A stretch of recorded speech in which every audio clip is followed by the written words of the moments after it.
एक नए दिन में मैं अब सभी का स्वागत करता हूं। दोस्तों, मैं हवाई में हूं और ये नज़ारा देख कर के आप में से बहुत लोगों को शायद अंदाज़ा हो भी गया होगा।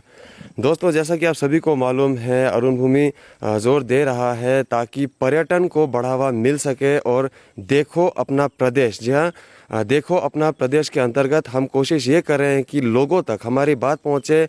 जो भारत के अन्य राज्य हैं वहाँ पर हमारी जो बात है वो पहुँचे और लोग जो है दूर दराज के जगहों पर आकर के अरुणाचल के जगहों को घूम सके। दोस्तों, मैं फिर से बताता हूँ, मैं हवाई में इस वक्त हूँ और हवाई में ऐसा नहीं है कि अगर कोई पर्यटक आता है बाहर से तो उनको आने में रहने में कुछ तकलीफ होगी, क्योंकि मैक्सिमम जो है यहाँ हाईवे का काम चल रहा है और कह सकते हैं कि हाईलंग से लेकर के हवाई तक 20% के करीब शायद काम बचा होगा। मैं अभी आपको एक लॉज के बारे में बताता हूँ। ये सरकारी लॉज है, ये पीडब्ल्यूडी की तरफ से बनाया गया है और पीडब्ल्यूडी ही इसका देखभाल करती है।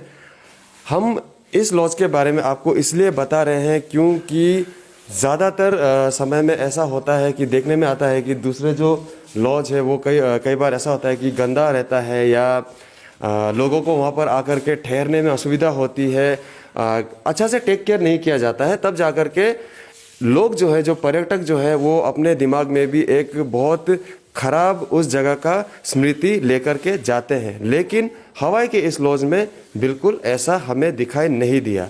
हमें चारों तरफ साफ सफाई ही नज़र आया। दोस्तों, अगर आप यहाँ पर गौर करेंगे तो आपको पता चलेगा कि अंजाव ज़िले के जितनी बस्तियाँ हैं उनके ऊपर ही रूम्स का भी नाम दिया गया है। जैसे कि ये खरांग है, यहाँ लावतुल है, आगे आप देखेंगे कामदी, हवाई, इस प्रकार के रूम्स के नाम दिए गए हैं। मैं आपको एक बार रूम भी यहाँ पर दिखा देना चाहूँगा ताकि दर्शक हमारे किसी भी असमंजस में ना रहें और वो बिल्कुल जब आएंगे अपना मन बना करके यहाँ आ सके। आगे हम आपको रूम्स की पूरी जानकारी देंगे। फिलहाल आप ये रूम्स को देख लीजिए, बहुत ही साफ़ सुथरा है, साफ़ सफाई है। और दर्शकों, हम बार बार आपसे यही कहेंगे कि ये पीडब्ल्यूडी के द्वारा निर्मित एक सरकारी लॉज है, इसलिए किसी प्रकार का इसमें स्पॉन्सरशिप नहीं है। और हम चाहते हैं कि आप आए, हवाई वालों आप घूमिए, तब आपको पता चलेगा कि अरुणाचल प्रदेश कितना सुंदर है। लेकिन पर्यटन से अछूता होने के कारण लोगों को इसके विषय में, इन गांवों के विषय में लोगों को जानकारी नहीं। तो हमारे साथ अभी पीडब्ल्यूडी के इसी लॉज के जो केयर टेकर हैं हमारे साथ में है। बाकी की जानकारी हम इनसे जानते हैं।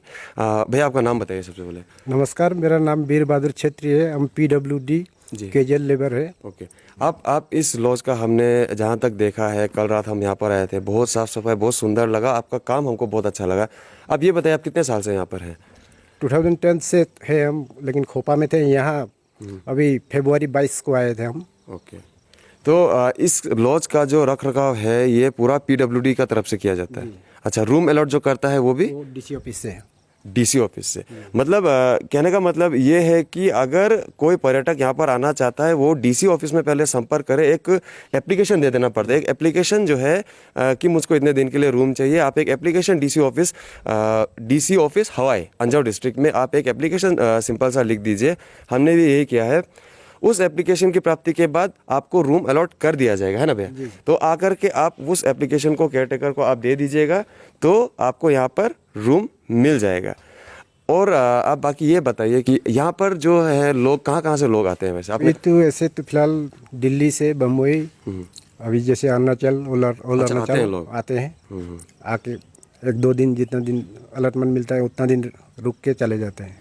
अच्छा, मान लीजिए कोई बाहर का आदमी आता है, उसको हो सकता है हमारे यहाँ का खाना, अगर उनका कोई खास डिमांड रहे तो खाना पीना का भी आप लोग देख देते हैं? खाना पीना का भी सब देख लेते हैं। अच्छा, तो ठीक है, थैंक यू हमसे बात करने के लिए। तो ये केयर टेकर भैया थे, इन्होंने बताया कि कभी भी ये नहीं होगा कि आप वहाँ से आएंगे आपको रूम नहीं मिलेगा। आप सबसे पहले तो आप डीसी ऑफिस में संपर्क करें। संपर्क करने के बाद आपको एक बार रूम अलॉट कर दिया जाएगा और रूम अलॉटमेंट देने के बाद आप आराम से यहाँ पर रह सकते हैं। सफाई, मैं बार बार इस बात पे जोर इसलिए दे रहा हूँ कि देखिए, सभी को पता है गंदगी की जगह पे रहना किसी को पसंद नहीं है।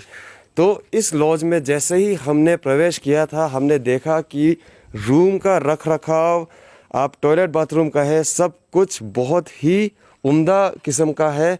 और जबकि ये सरकारी लॉज है, बहुत कम ही ऐसा देखने में आता है कि सरकारी किसी लॉज में, किसी विभाग में इस तरह का साफ सफाई देखने को मिले। इस लॉज के बारे में मैं और एक जानकारी आपको देता हूँ। ये इसे जाई हाउस के नाम से जाना जाता है। जाई हाउस, जैसा कि आप सामने फाउंडेशन स्टोन में देख रहे होंगे, इसका इनॉग्रेशन जो किया था ये जारबम गामलिन जी ने किया था जब वो होम मिनिस्टर थे। लेट कालिखो पुल जी उस समय मिनिस्टर थे फाइनेंस, टैक्स एंड एक्साइज के, और इसका उद्घाटन हुआ था फरवरी 2009 में। तो दोस्तों, आखिर में भी आपसे उम्मीद यही रहेगा, देखो अपना प्रदेश के अंतर्गत आप आइए, आप अंजाव ज़िले में आकर के वालोंग है, काहो, किबिथो, हवाई, आप बहुत सारी जगह यहाँ पर घूमने के लिए है, लेकिन लोगों को इसकी जानकारी नहीं होने के कारण लोग यहाँ नहीं आते हैं। खास करके लोगों के मन में एक तरह का असमंजस रहता है कि हम वहाँ चले जाएंगे तो क्या रहने खाने का सुविधा हमें अच्छा मिलेगा। तो यहाँ पर होम स्टेज की भी कोई कमी नहीं है। आप प्राइवेट होम स्टेज में भी आप संपर्क करके आप रह सकते हैं। आपको जो यहाँ का मिशमी कल्चर है, उनका जीवन है, वो कैसे जीवन यापन करते हैं, उनका खाना, उनका पहनना, रहने का ढंग, आपको सब कुछ होम स्टेज में भी दिखाई देगा। और अगर आप चाहते हैं कि सरकारी लॉज में आकर के रुके तो आपका स्वागत करता है जाई हाउस, जो कि हवाई ओल्ड हवाई में स्थित है। यहाँ पर साफ सफाई की कोई आपको शिकायत नहीं होगी। ऐसे ही छोटी छोटी खबरें हम आपको अंजाव से दिखाते रहेंगे और उम्मीद करेंगे कि आप भरपूर फ़ायदा उठाइएगा, टूरिज़्म को आप बढ़ावा दीजिएगा और आप घूमने यहाँ पर ज़रूर आइएगा। तो तब तक के लिए आप बने रहिए अरुण भूमि के साथ। मुझे इजाज़त दीजिए। बहुत बहुत धन्यवाद।